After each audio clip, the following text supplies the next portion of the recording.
नौकरानी है कि तू जैसे चाहे लिखबा वो कहानी है।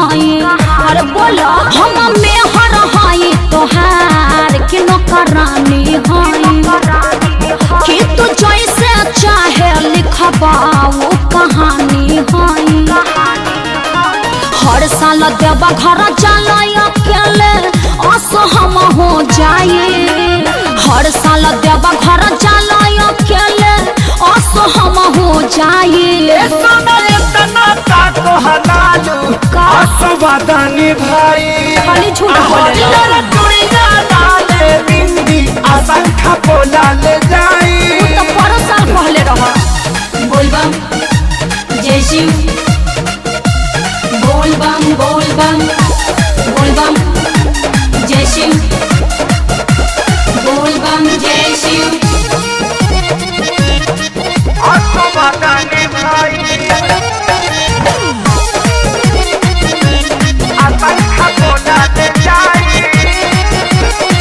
तोहराए भुलावैला से ना भुलाए बात जानला।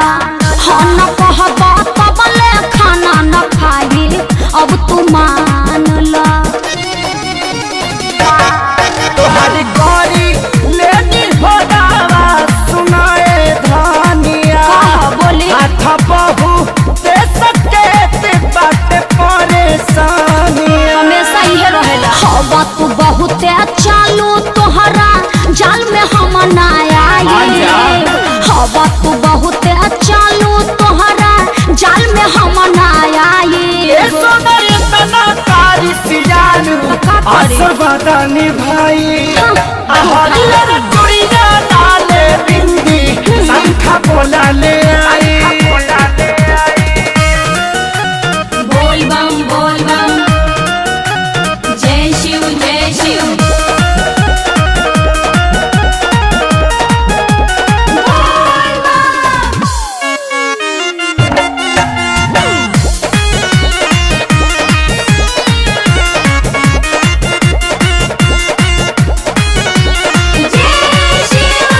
कहिया सोनू रहे तोहर मेरी ना बुझाया। जिद कैले बिना घुमबले हो उ दिन आए। आज ले कहियो घुमैला नइखनो कारी हमारा सरकारी का करी हम पैसो काटे जिंदगी कुंदन खेसारी।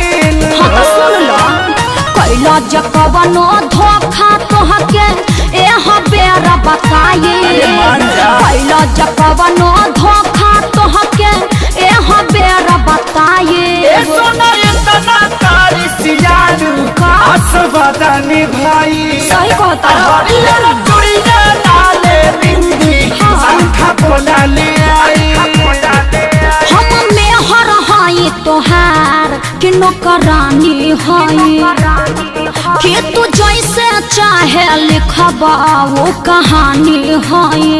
अरे बोला हम मेहर है तोहार कि नौकरानी है कि तू जैसे चाहे लिखबा वो कहानी है। हर साल देवा घर जाला अकेले असहम हो जाए। हर साल देवा घर जाला अकेले असहम हो जाए। असरबादानी भाई खाली झूठ बोले चुड़िया लाले बिंदी असंख्य बोला ले जाई। अच्छा ठीक है बाबू देख लेता नहीं।